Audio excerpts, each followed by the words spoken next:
Salut à tous. Bon bah ça y est, je prépare mon départ. Je pars demain pour la France. J'espère qu'il fait pas mauvais parce qu'ici il fait toujours un soleil de plomb. Bon, aujourd'hui on a eu un peu de nuages mais c'est quand même top, hein. Il fait 26, 27. J'étais boire un petit verre, un petit thé à Tarazout. Il y a du monde, c'est vraiment sympa, hein. Bon bah dès que je pourrai revenir, je reviendrai, hein. Alors, bon, on va faire le point un peu. Alors, j'ai suivi le live de CZ Binance qui a eu lieu avant que je parte à Tarazout. Ça a dû avoir lieu à, je crois, 2 heures de l'après-midi, hein. Donc, j'ai écouté toutes les questions. Il y a eu des questions un peu personnelles, des questions plus générales. Et il y a quelqu'un qui a posé la question sur l'UNC. Je vous dirai ce qu'il a dit à la fin de la vidéo, hein. Bon, n'oubliez pas, je ne vais pas rester très longtemps parce que je pars demain, donc j'ai pas mal de préparatifs à faire.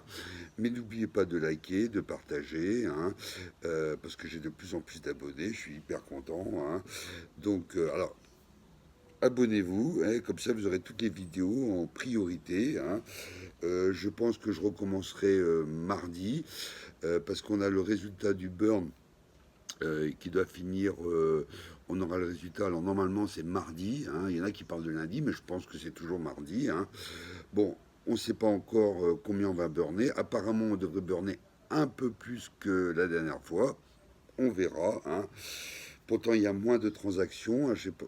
Bon, le prix est plus bas, alors peut-être que c'est pour ça qu'on va burner plus de tokens, mais il y a moins de volume. Hier, il y a eu un peu plus, mais dans l'ensemble, depuis une semaine, il y a moins de volume.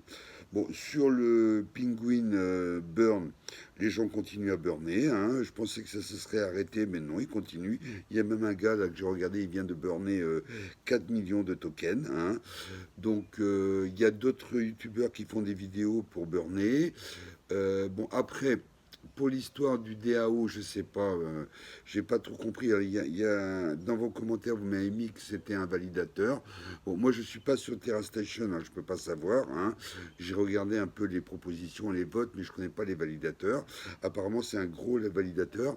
Alors, certains disent qu'il n'aurait pas respecté ses engagements, c'est-à-dire qu'il n'aurait pas burné et qu'il aurait envoyé le burn sur son wallet personnel. Je sais pas. Si vous êtes au courant, dites-moi, hein.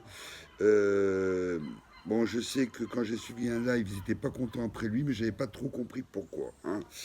Il y a même dans le live des gens qui ont dit à ce validateur de partir, etc., de quitter la communauté. Ben, je ne sais pas du tout ce qui s'est passé. Si vous avez plus d'infos, ça m'intéresse que vous puissiez me dire, parce que ce serait vraiment important de le savoir.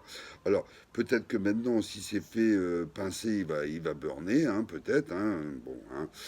Bon, ok. Bon, alors, alors CZ, qu'est-ce qu'il a dit par rapport au hack? Alors, par rapport au hack, en fait, il a dit que ça n'avait pas affecté les portefeuilles des particuliers, hein. Moi d'ailleurs j'avais du BNB, j'ai rien perdu. Les autres ont dit non plus qu'ils n'avaient rien perdu. Apparemment c'est des BNB entre lui et un bridge, hein. Bon, mais apparemment c'est des BNB qu'il a lui en stock, hein. Donc il a dit comme ça que le BNB était déflationniste et que prochainement il y aurait un vote pour encore en burner un peu plus, hein. Bon, il a dit que les validateurs, de toute façon, en blockchain étaient obligatoires. Il fallait absolument avoir des validateurs. Ça, il a expliqué ça très clairement, hein. Alors, après, il a parlé qu'il travaillait de plus en plus avec les différents pays sur la régularisation parce que son objectif, en fait, c'est que on accepte de plus en plus le paiement en crypto, que les cryptos soient de plus en plus utiles dans la vie de tous les jours. Donc, il a dit qu'il travaillait à fond là-dessus, hein, et qu'il faisait tout pour que les cryptos deviennent vraiment quelque chose de simple à utiliser, que tout le monde puisse utiliser. Parce qu'on sait qu'actuellement, il n'y a pas beaucoup de gens qui ont des portefeuilles portefeuille de crypto. Apparemment, ça représente 3% des holders dans le monde. 3%, bon, c'est pas énorme hein, par rapport à la bourse, par rapport au livret A, par rapport à tout, aux assurances vie. Ça représente pas grand-chose. Et son objectif, en fait, c'est de travailler avec les gouvernements, demander des licences, des autorisations, hein, pour mettre ça de plus en plus en place. Alors, il a dit aussi que les blockchains, il n'y avait pas besoin d'autorisation, hein, qu'il n'y avait pas besoin d'accord d'un gouvernement pour faire une blockchain, ça je ne savais pas. Hein. Alors après, il a expliqué, parce qu'on lui a posé la question, le bear market, ils appellent ça l'hiver crypto qui arrive, il risque d'avoir une baisse, donc tous les intervenants étaient un peu inquiets. Alors, il leur a dit, regardez, de toute façon, quand on investit dans les cryptos, on n'investit pas pour 2 mois, pour 3 mois, pour 6 mois, on investit, on construit un portefeuille pour les 10 ans à venir. Hein. Alors il a expliqué, regardez le Bitcoin et l'Ethereum, il y a 10 ans, combien il valait. Hein. Voilà. Donc il a dit, celui qui construit un portefeuille pas spéculative, mais qui fait comme s'il faisait un placement, qui fait, hein, etc., etc., et ben lui, dans 10 ans, il risque de se retrouver quand même avec un portefeuille relativement important, une valeur ajoutée importante. Et même si ça baisse, bon, je prends un exemple, je serais peut-être plus là pour le voir, mais admettons que dans 10 ans, l'UNC soit, je sais pas moi, à 3 dollars et qui perd, je sais pas moi, 50% de sa valeur qui revient à 1,50 €, ceux qui l'ont acheté maintenant au crash et même maintenant, ben, ils auront quand même une plus-value énorme. Hein. Il sera peut-être même eux les futures baleines. Hein. Alors, il a expliqué aussi concernant le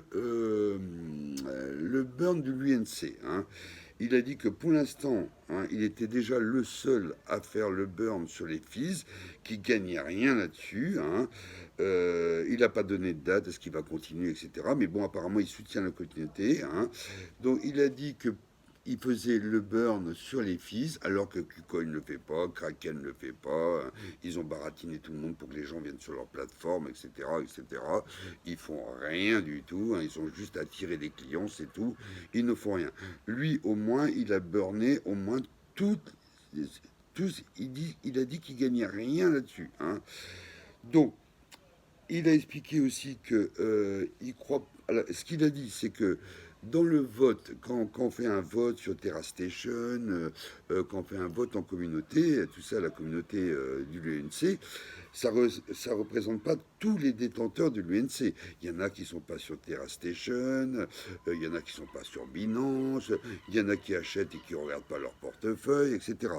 Donc le vote n'est pas vraiment représentatif de toute la communauté. Alors, et ce qu'il a expliqué, il a dit, je vais prendre un exemple simple.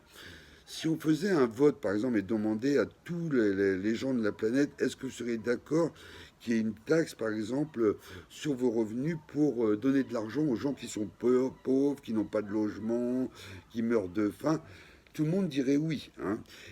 Et il a dit, quand il s'agirait de payer, hein, il y aurait très peu qui paieraient. Ça, je pense qu'il a raison. Hein. On a vu dans certaines cryptos, les mecs ont dit qu'ils allaient burner, ils n'ont pas burné. Ils ont dit qu'ils allaient faire ci, ils n'ont pas fait. Bon, ça, là-dessus, je lui fais quand même, je pense que je suis d'accord avec lui. Hein. Parce que là, on est 5 millions, apparemment, on est 5 millions de wallets et on voit que tout le monde ne burne pas. Hein. Donc, il a dit que, en fait, il a donné quelques exemples là-dessus, sur un vote mondial, etc. Donc il pense que la communauté se trompe. Il pense que s'il avait appliqué la taxe sur 1,2 sur toutes les transactions, les gens seraient partis de la plateforme, il y aurait eu moins d'échanges sur la plateforme et on aurait burné encore moins et la valeur de l'UNC serait encore moins chère que maintenant. Donc, il a dit qu'il n'y croyait pas sur les transactions, il n'y croit pas et il ne le fera pas. Hein, il ne fera pas d'opération, il fera pas. Non, il ne le fera pas. Hein. Par contre, il a confirmé que avec toute la communauté, les terrains rebelles, tout ce qui se passe autour de l'UNC, les nouvelles applis, tout ce qui va se passer, etc., on pourra arriver à l'objectif. Mais il faudra un peu de temps. Hein. Voilà, ben écoutez, c'est ce que je voulais vous dire. Hein. Ben, j'espère que vous étiez content de me suivre quand j'étais à Agadir. Hein. Moi, en tout cas, j'étais content. Hein, parce que j'ai beaucoup de Marocains qui me suivent. Hein. Là, j'ai eu des messages même sur un live d'un jeune de Nador qui voyage beaucoup, qui m'a demandé sur un live hier soir de poser une question. Mais malheureusement, mon micro ne marche pas quand j'utilise Twitter, donc j'ai pas pu le faire. Hein. Donc, je ferai au prochain live parce que j'ai beaucoup de questions à poser que j'ai pas pu le faire. Hein. Donc, comme je vais changer de téléphone, je vous ai dit parce que j'ai un problème de stockage, etc. Je changerai de téléphone. Là, la prochaine fois, je poserai, parce que maintenant je suis invité dans beaucoup de lives, parce que sur ma page Twitter, j'ai eu énormément d'abonnés supplémentaires. J'ai même des gros, des gens propriétaires des NFT qui ont 100 000, 200 000 qui me suivent sur Twitter. Donc ça m'a apporté presque 200 ou 300 abonnés de plus, ce qui est énorme, et ça continue à monter. Hein. Donc là, je serai de plus en plus invité dans les lives et je pourrai vous dire les questions et qu'est-ce qu'ils m'ont dit. Hein. Bon, ben écoutez les gars, souscrivez, partagez, et puis à bientôt. Bye.